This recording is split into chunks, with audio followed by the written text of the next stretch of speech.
So in previous video, we saw the problems using Laplace equation, how to solve the Laplace equation and how to obtain the electric field intensity from that. So we will solve some more problem on this. So take on the next problem. If you take the problem is the obtain electric potential at a point between two parallel plates at z is equal to 10 meter and z is equal to 5 meter kept at a potential of 60 volts and 10 volts.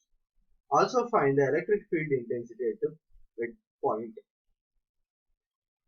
So here they given the two plates. The one is at placed at z is equal to 10 meter and other is at z is equal to 5 meter.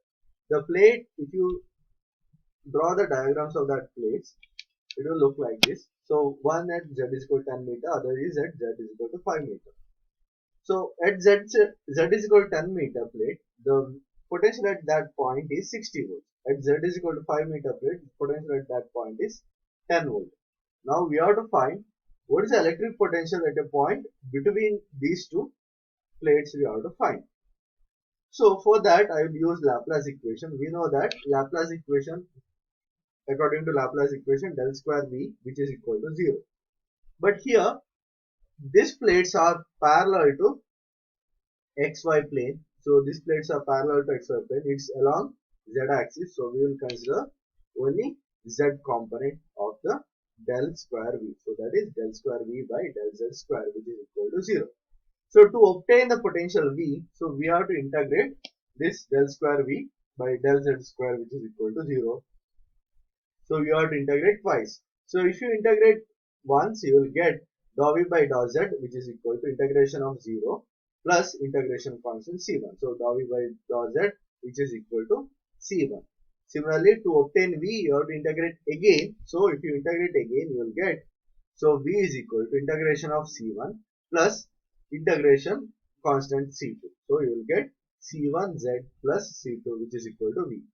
Now we know that at z is equal to 5 at this plate, v is equal to 10 meter, and at z is equal to 10 we know that v is equal to 60 volts.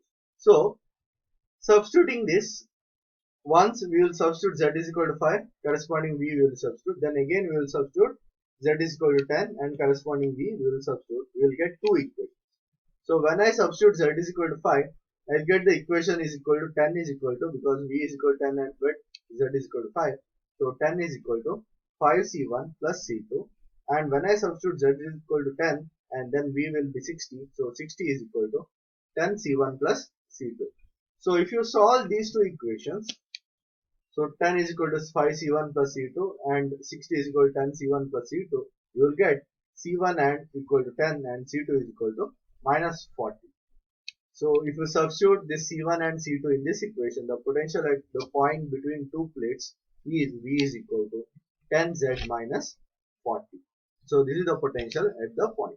So to obtain, this is the first part of the question, and second part of the question is you have to find electric field intensity at the point between these two plates.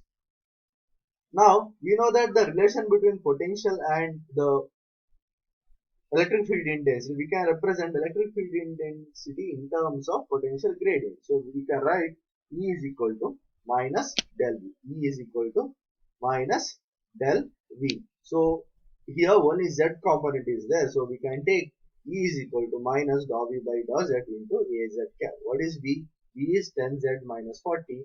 So substituting that minus dou by dou Z, V is 10Z minus 40. So if you differentiate that, you will get minus 10 A Z cap which is equal to electric field intensity. So this is how you will find electric field intensity using potential gradient, and you will find potential due to two plates between the point between two plates if the plates lies in the Z axis.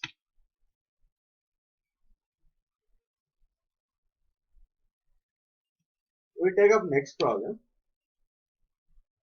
Given problem is, assume that the space between the inner and outer conductors of a long coaxial cylindrical structure is filled with an electron cloud having a volume charge density rho is equal to A by R for the space between A and B.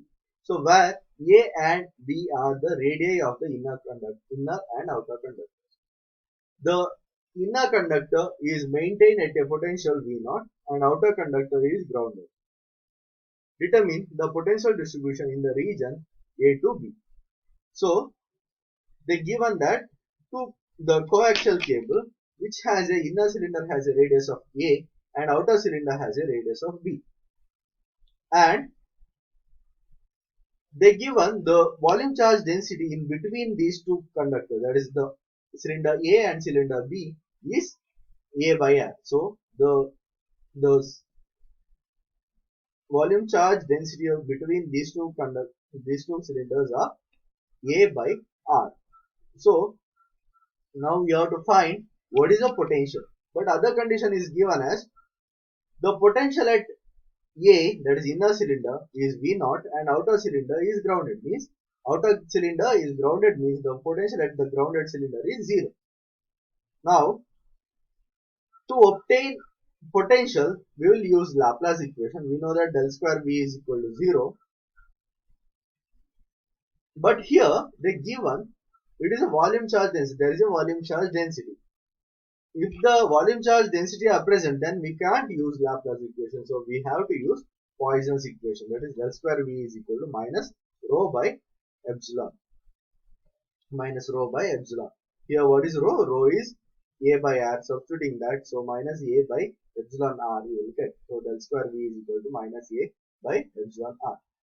Here also if you observe this rho is depends on only the radius of the cylinder. So there is no phi and z term because it is in a cylindrical coordinate system. So we need to take only the term related to R. So according to cylindrical coordinate system, the del square V can be written as 1 by R into dou by dou R into R dou V by dou R. So to find V, we have to integrate twice this equation to get the expression for V. So when I take this R this side, this equation will become minus A by epsilon dou by dou R into dou by dou R of R dou V by dou R. So if you integrate this, you will get R into dou V by dou R, which is equal to integration of minus A by epsilon dr plus integration constant C1.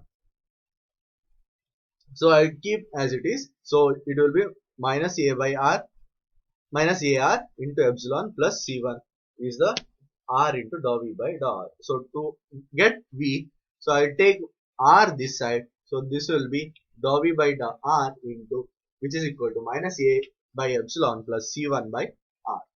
Now if you integrate again, you will get integration of minus A by epsilon plus C1 by R integration with respect to dr plus integration constant C2. Now if you integrate this, you will get the V is equal, equation for V will be minus A by A into R divided by epsilon plus C1 into ln R plus C2, which is equal to V. Now we know that initial condition, that is the condition at the boundaries, are given. At R equal to A it is V0, at R equal to B it is 0. So substituting that, so V is equal to 0 at R equal to B and V is equal to V0 at R equal to A. So substituting, once we will substitute R equal to A case and other time we will substitute R equal to B, we will get two equations. So when I substitute R equal to B, I will get 0, which is equal to minus AB by epsilon plus C1 ln B plus C2. Similarly, when I substitute R equal to A, so I will get equation as V0 is equal to minus A into A, capital A into small a divided by epsilon divided by C1 ln A plus C2.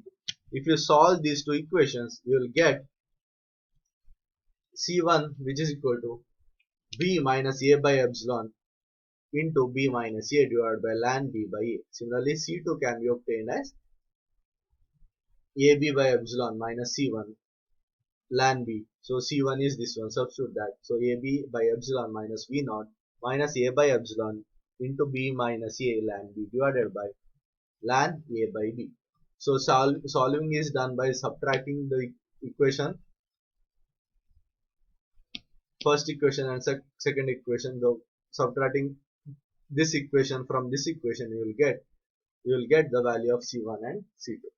So substituting the values of C1 and C2 in this equation, so you will get V is equal to minus A R by epsilon plus V naught. What is the value of C1? C1 is V minus C is V naught minus A by epsilon into B minus A ln A by B into ln R plus C2 is A B by epsilon minus V naught minus A by epsilon into B minus A ln A by B into ln B. So this is the expression for V, and if you simplify this equation, you will get V is equal to minus A R into epsilon plus V naught minus A by epsilon into B minus A ln A by B ln R plus A epsilon B into ln A minus ln A into ln B minus V naught into ln B divided by ln A by B. So this is the expression for the V in a given coaxial cable. So for this, first we taken Poisson's equation. From that we know the rho. So substituting the value of rho, then we integrated once, then you will get integration constant C1 once. Then if you integrate again, then you will get integration constant and one more integration constant. Then using given boundary condition, that is at r equal to b, v is equal to 0, and at r equal to a, v is equal to v naught. Substituting the values of both, you will get two equations. So solving that equations, you will get C1 and C2. So after solving, getting the value of C1 and C2, you are substituting the value of C1 and C2 in the equation of potential, that is in this equation. So if you simplify this, you will get equation for potential. So that is the expression for potential between the radius A and B. Thank you.